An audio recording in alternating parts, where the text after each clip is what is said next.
Fala, Unilink, tudo bem com vocês? Professor Darimboy aqui, e hoje a gente vai falar um pouco sobre vigilância epidemiológica, então a gente vai fazer algumas questões sobre o assunto. É um tema importante, é um tema que aparece em muitos concursos, já que a epidemiologia é a base da construção do conhecimento de saúde, sobretudo da parte de investigação de doenças que causam agravos. E no Brasil, é lei que a gente tenha que notificar as doenças. Então, é importante que a gente faça as questões para aprender, para entender como que funciona esse tema, já que ele é tão importante. Então, primeira questão que a gente trouxe é uma questão, que permite uma explicação a respeito de epidemias e endemias. Então, a questão assim começa, né: a endemia, epidemia e pandemia são termos frequentemente utilizados na prática da epidemiologia, do campo de saúde pública. As definições apresentadas nas opções seguintes se referem à endemia, então o quem está questionando está querendo saber o que propõe-se ser endemia. Então as alternativas são: A, aumento repentino da frequência de casos envolvendo uma doença, me parece mais surto. B, ocorrência de surtos em um espaço maior, ou seja, a frequência de casos maior que o habitual, afetando vários continentes ao mesmo tempo, aqui me parece algo mais próximo de uma epidemia, uma pandemia. C, presença contínua de uma enfermidade ou de um agente infeccioso em uma zona geograficamente determinada. Letra C. Letra D, denominação utilizada em situações em que uma doença envolve grande número de pessoas e atinge larga área geográfica, me parece. E letra E, aumento acima do esperado na ocorrência de casos de eventos ou de doença em uma área ou em um grupo específico de pessoas em um determinado período. A letra C e a letra D, eles falam de uma enfermidade que ela está ocorrendo em uma determinada região. A letra E, ela fala sobre ocorrer acima do esperado, e a letra, C, né, e a letra E, ela fala, também sobre a gente ter uma questão de ser um grupo de pessoas específico em um período determinado. Então, a letra correta é a letra C, que a gente está falando aqui da definição de uma endemia, que é a presença contínua de uma enfermidade, um agente infeccioso em uma zona geográfica. Então, quando uma doença ela fica ocorrendo em um determinado local, a gente vai falar que essa doença é endêmica. Então, por exemplo, o ebola é uma doença endêmica de algumas regiões da África, a dengue é uma doença endêmica, em algumas regiões do Brasil, e assim por diante. Então, regiões endêmicas, doenças endêmicas são doenças que ocorrem em regiões de forma constante. Então isso é importante para a gente lembrar as definições. Lembrar que endemia é quando a doença ela fica subindo em uma determinada região, né, dos casos ao longo do tempo, mas ela não chega a fazer um pico. Quando essa mesma doença faz um pico acima do que é habitual para aquela região, deixa de ser endemia e passa a ser uma epidemia. E ela é diferente do que seria um surto, porque um surto, ocorre também em uma região, então também tem a ver com uma região geográfica, mas a diferença é que a gente está colocando aqui, é que para ser considerado um surto, os casos eles devem ser maior do que o esperado, e a endemia já está dentro do esperado. Então, surto, quando ocorre acima do esperado, numa região, uma determinada doença, e endemia, quando essa doença constantemente está acima de uma média nacional, por exemplo, mas para aquela região, está dentro do esperado. Então isso é uma doença endêmica para uma região. Então aqui é importante a diferença, né. E aí para fechar essas definições, lembrar que epidemia se caracteriza como um surto que acontece em diversas regiões, e a pandemia, já é numa escala, maior, né, e é o pior dos cenários, então o que aconteceu, por exemplo, em 2009 na gripe A ou a famosa Covid-19. Então, essas pandemias é quando elas estouram, e são registrados casos em mais continentes do que apenas uma determinada região. Então, vamos para a segunda questão. A primeira questão, ela não é uma questão difícil, era até considerada uma questão fácil, mas é uma questão que permite a gente fazer, então, essa discussão das definições. A segunda questão, ela vai falar sobre, o enunciado é simples, né. A estratégia de vigilância sindrômica aumenta a especificidade na detecção de casos de doenças de notificação compulsória. Então, em geral, doenças de notificação compulsória, elas são por tipo de doença, então, sarampos, tuberculose, doença de Chagas, mas elas podem também ser colocadas em síndromes. Então, por exemplo, em vez de você colocar, como por exemplo, um sarampo, você pode colocar doenças exantemáticas. Isso facilita a gente poder colocar, mas o que ele quer saber é se isso aumenta a especificidade. Lembre-se que aumentar a especificidade, diferente de sensibilidade, que é você dizer que tem mais casos positivos, sensibilidade é quando tem alguma coisa negativa, de fato ela é negativa. É você ter certeza de que não é, isso é específico. Então não é o caso, porque se você está colocando síndrome, você está abarcando várias doenças de um grande grupo, né. Então, por exemplo, doenças exantemáticas é uma síndrome, é a síndrome exantemática. Porém ela inclui várias doenças, né, catapora, sarampo, mão, pé, boca. Então, como ela inclui várias doenças, então não dá para você dizer que aqui há uma correção. Na verdade é uma incorreção, essa alternativa está errada. Então, como era de certo e errado, né, daqueles tipos de questão que é certo ou errado, aqui tranquilo, tá errado. Tudo bem. Essa é uma questão que, ela precisava que você soubesse, mais sobre a definição de sensibilidade e especificidade, além de lembrar o que que é notificação compulsória. E quando a gente trabalha na notificação compulsória, é importante lembrar que tem uma lista de doenças que você tem que saber. Se quiser saber mais, claro, vem com a gente no Unilink, que você vai conseguir aprender isso de uma forma repetindo, você vai conseguir absorver isso. Então vamos para a terceira questão. A terceira questão, ela já vai falar então das doenças de notificação compulsória. E elas são muito frequentes em concursos. Chega a ter concursos que tem 3, 4 questões, de um total ali de 40, 20 questões, podendo ser de 5 a 10, até chegando a 20% da prova só sobre quais doenças são de notificação compulsória. Se você tem uma memória um pouco ruim como a minha, então vale a pena você estar sempre ali atento ao ler essa lista, checar essa lista antes de um grande concurso que você preste, que é uma coisa que você acha que é importante, sobretudo se for um concurso de relacionamento de saúde pública. É claro que mesmo que seja um concurso hospitalar, também vai ter, já que essas doenças vão aparecer lá e elas continuam sendo de notificação compulsória, ou seja, obrigatória. Então a terceira questão assim se coloca, né. Das doenças de notificação compulsória, a febre do Nilo Ocidental enquadra-se como: letra A, doenças com suspeita de disseminação intencional; letra B, arboviroses de importância de saúde pública; C, doenças febris hemorrágicas reemergentes; letra D, doenças febris hemorrágicas emergentes; e letra E, evento de saúde pública que se constitui ameaça de saúde pública. Então, aqui a gente está tentando saber qual é então, a caracterização de febre do Nilo Ocidental. De fato ela aparece dentro de uma das síndromes, que são arboviroses de importância em saúde pública, letra B, que é a nossa letra correta. Então, aqui o aluno ele teria que saber um pouco a existência da febre do Nilo Ocidental. Se ele não souber, ele não vai conseguir saber dentre quais se caracteriza. Então aqui um novo aprendizado, existe febre no Nilo Ocidental, obviamente é mais frequente na região do Egito, no Nilo, mas, existe também em outros locais. É uma arbovirose, ela é transmitida por, mosquito como, por exemplo, a nossa dengue e a nossa zika, e existem relatos de caso dessa doença fora da região que ela é mais comum. Então, essa é uma questão aí que você tem que saber quais são os grupos ali de notificação compulsória. Vamos para a quarta questão então? É, a quarta questão ela tem, uma questão de citar a portaria. As portarias de notificação, elas constantemente são atualizadas. Isso porque, é claro, a gente está falando de, algo dinâmico.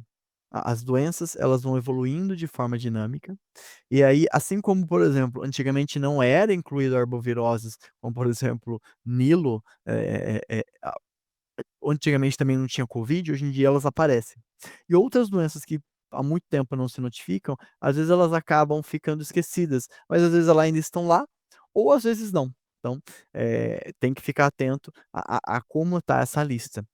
Geralmente isso não é feito apenas pelos profissionais, pode ser feito também por outros, né, gestores, às vezes até fora da área de saúde inclusive, porque quanto mais notificação houver, mais fácil para quem está lá em cima no grupo de gestão, de conseguir acertar. A epidemiologia ela é uma ferramenta de gestão importante.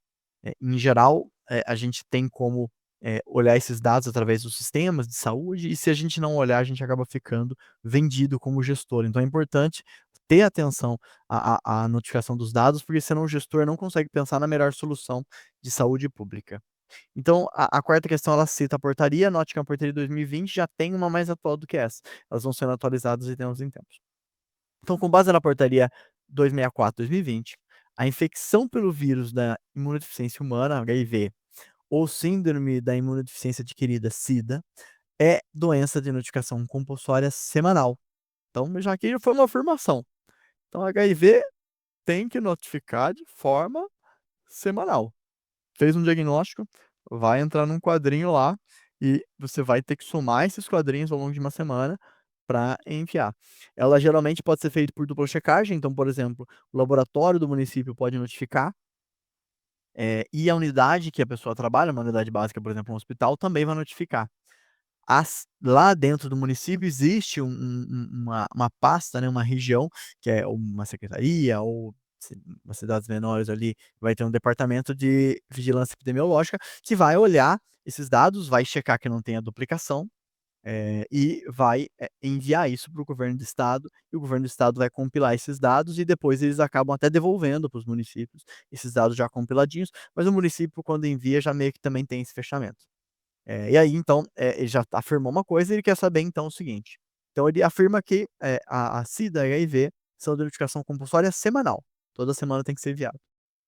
E ele quer saber qual das doenças abaixo, né, segue o mesmo padrão de notificação. Então letra A, febre tifoide, B, hantavirose, C, doença aguda pelo Zika em gestante, D, raiva humana e E, leishmaniose visceral. Então, aqui você tem que saber qual destas questões, de fato, ela é semanal, qual é, por exemplo, eh, mensal, qual é, imediata, em 24 horas. Aqui teria que saber que a leishmaniose visceral, ela é de notificação semanal. Então acho que aqui é decoreba, não há o que se discutir em: "Ah, eu vou tentar aqui criar um raciocínio lógico". É claro que, quando a gente tem, por exemplo, um olhar sobre esse tipo de lei, a gente vai ter que existem sim alguns raciocínios, e aqui eu queria até lembrar vocês qual o raciocínio que a gente pode trabalhar. Então, em geral, a gente vai pensar da seguinte forma: para que aquela doença ela seja incluída, ela tem que ter, ou fazer parte de um regulamento sanitário internacional, quando um país ele se coloca à disposição para fazer parte de uma comissão, como por exemplo a OMS, ele tem que assinar tratados, e esses tratados incluem ele, por exemplo, notificar algumas doenças dentro do seu país. Então aí tem um regulamento sanitário internacional, se e que tem algumas doenças, então muitos países são signatários, o Brasil é signatário, desses regulamentos. Segundo, a magnitude, o tamanho que essa doença consegue, ter dentro de de realmente uma doença, né, com a gravidade, não só a gravidade, né, mas o tamanho que essa doença tem, a importância que essa doença tem. Potencial de disseminação, é a capacidade que essa doença tem de se disseminar, a gravidade da doença em si, aí já não o tamanho que ela tem, né, os dados que ela já tem anterior, mas o quão grave ela é, mesmo que ela seja pouco frequente, a transcendência que ela tem, a vulnerabilidade relacionada a essa doença e também os compromissos internacionais, que podem ser diferentes de um regulamento sanitário internacional, então, quais você vai montando. Então, esses são os critérios para a inclusão da lista. Note que, então até há aqui um raciocínio por trás, né, mas esse raciocínio ele não fica tão claro, porque a gente está falando então de uma questão de: "Olha, eh, tem que ter essas questões", mas nem todas as doenças que talvez a gente conseguisse incluir por causa disso, às vezes vão estar lá. Então, isso é importante. Ler e saber as notificações compulsórias, ficar atento às atualizações, acaba sendo um esforço que a gente tem que fazer para conseguir acertar esse tipo de questão, que tinha que saber que além do HIV, a leishmaniose visceral também é de, aporte, tem de notificação, compulsória semanal. E aí agora você verá que isso vai ficar cada vez mais frequente, esse tipo de questão, eh, que a gente vai discutir aqui, justamente porque elas são as mais frequentes, você saber qual doença está numa determinada lista lá. Bom, então, a próxima questão diz: "Quantas doenças de notificação compulsória julgue o item?". Então, basicamente vai dizer se está certo ou errado. Todas as meningites adquiridas ou não na comunidade são doenças de notificação compulsória. Ele quer saber se uma meningite meningocócica, uma meningite viral, uma meningite, por exemplo, causada aí por uma outra questão, eh, se todas sobre se é adquirida ou não em comunidade, se é hospitalar ou se ela é, por exemplo, adquirida na comunidade, se elas são de notificação compulsória. Apesar da resposta ser sim ou não, exige um conhecimento prévio. assim, a gente pode tentar colocar dentro dos nossos critérios, para ver se isso bateria com a realidade. Então, por exemplo, meningite é uma doença que tem aqui né, uma um tamanho grande, né, ela tem uma magnitude grande, né, em termos de tamanho? Bom, me parece que sim, já que a gente vacina, no calendário nacional sobre meningo C, então me parece que é razoável, inclusive tem no calendário particular ainda tem a B também, né, meningo B. Então, tá, ok. Parece de grande magnitude, né, já que a gente vacina, deve ter uma grande magnitude. Tem um grande potencial de disseminação? Bom, quando a gente tem alguém infectado por meningite, a gente inclusive faz um tratamento meio que precoce para esse paciente, né, então parece que sim, né, um potencial de disseminação grande, tanto que a gente entra até com tratamento profilático para diminuir a disseminação e impedir que a pessoa desenvolva. A gravidade é alta? Pô, altíssima. Existem mortes de crianças e adultos, né, por meningite, né, sobretudo crianças, pô, então gravidade altíssima, uma das doenças mais complicadas, uma das infecções mais complicadas, uma infecção que atinge uma estrutura cerebral, é gravíssimo, né, meningite que está envolvendo ali o cérebro. A transcendência dela, né, e aí é óbvio, né, aqui cabe eu também, fazer um breve comentário, né, que a transcendência ela tá relativa a diferente da gravidade, que ela vai ter mais a ver com a capacidade de causar dano em um indivíduo, a transcendência é a capacidade de causar letalidade de valor social, ou seja, se ela é capaz de aumentar a taxa de mortalidade de uma determinada sociedade. E sim, meningite está incluída nisso, né. Ela é uma doença aí que tem é grave e bastante preocupante. Ela tem uma questão o serviço de saúde tem que estar estruturado pra ela exige uma questão de vulnerabilidade, ou seja, você tem que estruturar um serviço de saúde para dar assistência àquela doença? Com certeza. Meningite, ainda mais meningocócica, você tem que isolar o paciente, não é fácil, né. Você não pode permitir que um paciente com meningite fique do lado de uma criança que quebrou a perna, senão a criança vai ficar com a perna quebrada e vai ganhar meningite, vai ser grave isso aí. Então, perfeito. E por fim, a questão de se há compromissos internacionais ou algum regulamento sanitário internacional que fale que essa doença é de vigilância, e sim.